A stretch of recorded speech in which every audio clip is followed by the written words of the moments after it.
Hello and welcome. This is Guy Glidden, and this is one of 3 videos that are being provided to start the course, Contemporary Philosophic Views of Education. And this one's all about let's get started. And the purpose of this is to give you an idea of the flavor of the course. What are we going to do?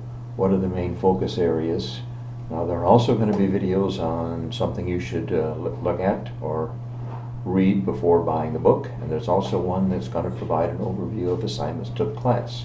So there are 3 of them. They're all short, less than 15 minutes.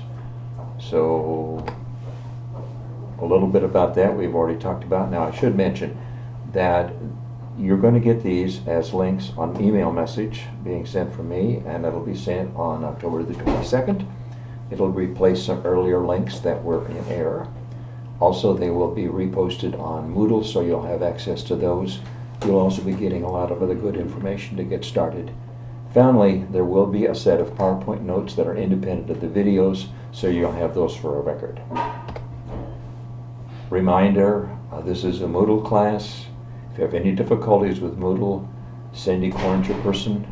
There's your contact information, so she can help you if there's any problem at all with your Moodle contact.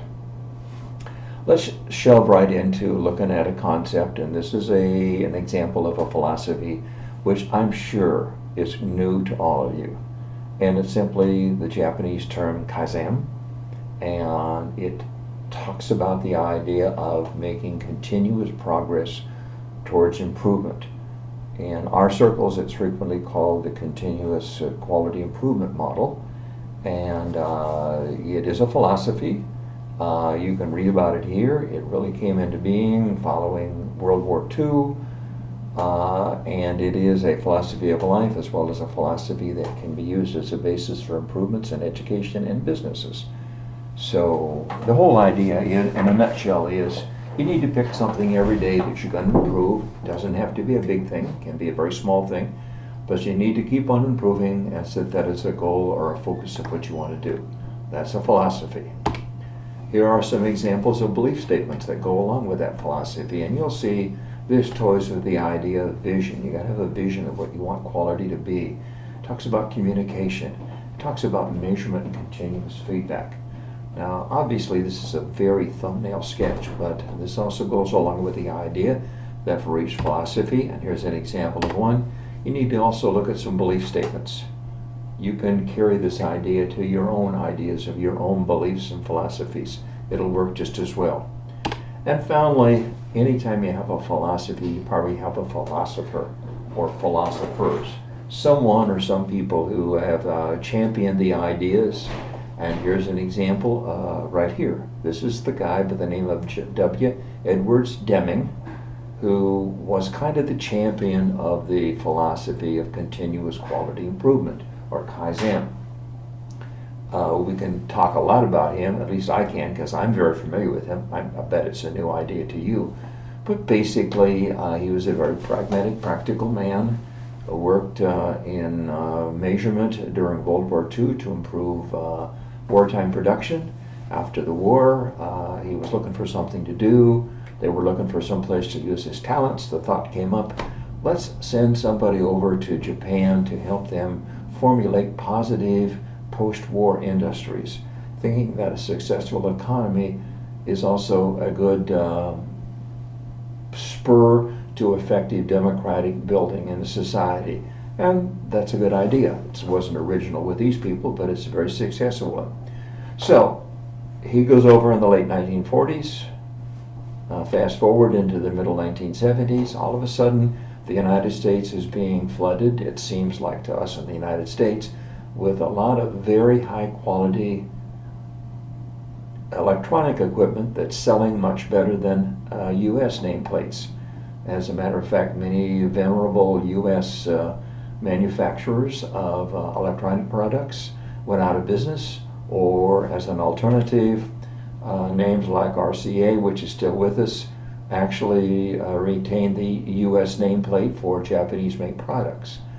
And how are they doing this? Very high quality. A little bit later, we started getting lots of very high-quality Japanese automobiles.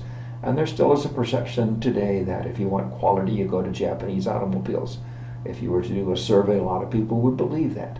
Well, in short, this is a residual of this continuous quality improvement model. They're highly integrated in their thinking. So, in quick order, you have a philosophy, you have some beliefs, you have a philosopher, and you're going to see that same thing we'll be asking you to come up with in terms of other ideas that you look at through the class.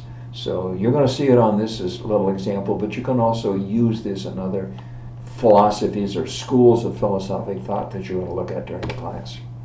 What does it say about the course goals and course expectations? Well, first of all, we're going to define the concept of philosophy very broadly. Kaizen would not be considered as a quote-unquote pure philosophy by many purists. We're going to use it and we're going to be very comfortable with it. Secondly, we're going to apply the concept of research to the idea of philosophy. So you're going to hear a lot of ideas, a lot of emphasis on looking for sources, documentation, verification of ideas. And third, we're going to look a lot at relationships of philosophy and behavior. Does your philosophy have a strong relationship with the succeeding behaviors? Now, of course, in the one we just presented, philosophy and behavior were closely matched. But is this always the case? You'll hear this question coming up again and again and again. And finally, re-emphasis on documentation, verification. Look at this in relationship to 5 different schools of thought that we will probably talk about among many other ideas during the class. Idealism and realism are very old ideas. They've been around since the ancient Greeks, so they're well over 2,000 years old. They're interesting in 3 aspects, I think. Number one is idealism and realism came into being at almost the same time. And it's almost as though they were contradictory ideas from the same group of thinkers many centuries ago.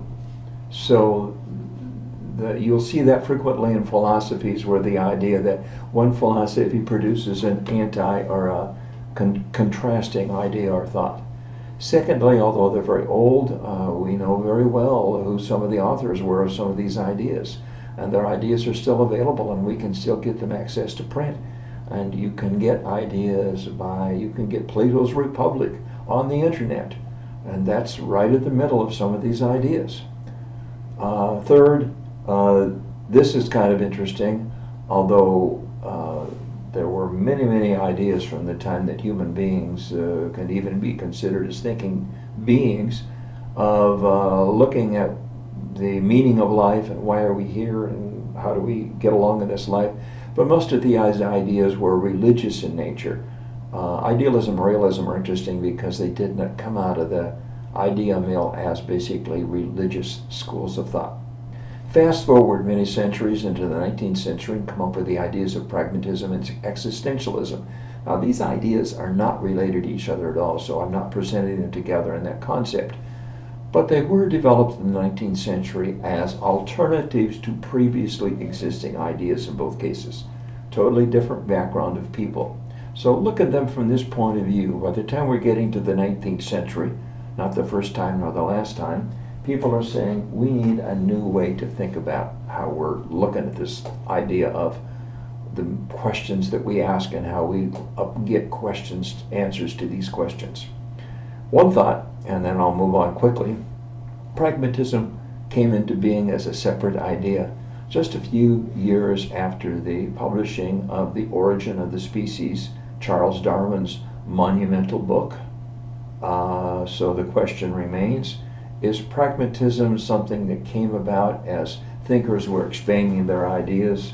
Because certainly Charles Darwin did open up a lot of new ideas. Well, we'll talk about that later. And again, I simply have re-identified the idea of Kaizen as an example of a very new philosophy. Kaizen is a 20th century idea. It's in the latter part of the 20th century. So there are still new thoughts of philosophies being developed even as we speak, and we're going to want to open up the books to look at some of those as well.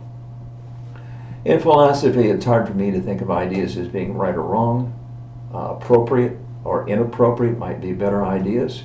So that means that you're not going to be criticized because of the ideas that you hold as philosophies. But look at the big print at the bottom here.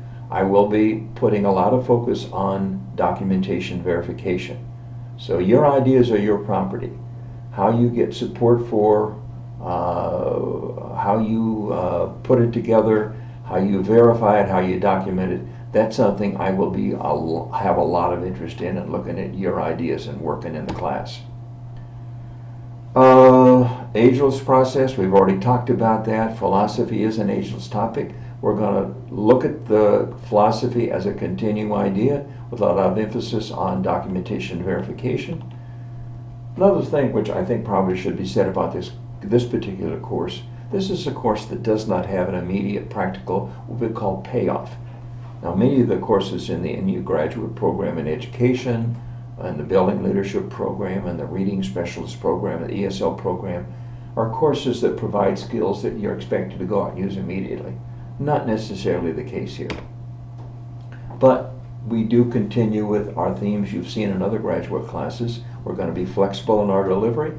We're going to look at outcomes, and your outcomes here are going to be based on written products that you're going to produce in order to complete the assignments. And we'll talk more about that as time goes on, but just so we got a common background here. There are some assignments identified. There will be a separate video on those, so I'll not spend time talking about those right now. And let's go quickly to the points. Where do you start? Well, right now I'm doing this, and this will be made available to you on Monday the 22nd of October. And I will be redoing the video links so you can get access to them. Sorry about the error. So you're going to have these documents to take a look at here, and we will be also giving you information about how to start the course, and that's a focus on your personal philosophy statement, and I'll be getting tools to you about the Rossbarger inventory. So looking forward to working with you. Hope this helps you at least get an idea of the flavor of the course. Thank you.